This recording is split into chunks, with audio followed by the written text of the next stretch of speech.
हुज़ूर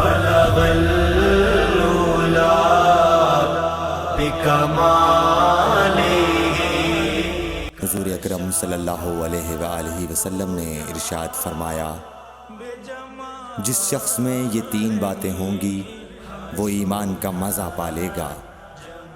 एक ये कि वो शख्स जिसे अल्लाह और उसका रसूल इनके मासिवा से ज़्यादा अज़ीज़ हों, और दूसरे ये कि जो किसी बंदे से महज अल्लाह ही के लिए मोहब्बत करे, और तीसरी बात ये कि जिसे अल्लाह ने कुफ्र से निजात दी हो, फिर दोबारा कुफ्र इख्तियार करने को वो ऐसा बुरा समझे जैसा आग में गिर जाने को बुरा जानता है। सही बुखारी हदीस नंबर 21। सल्लल्लाहु अलैहि व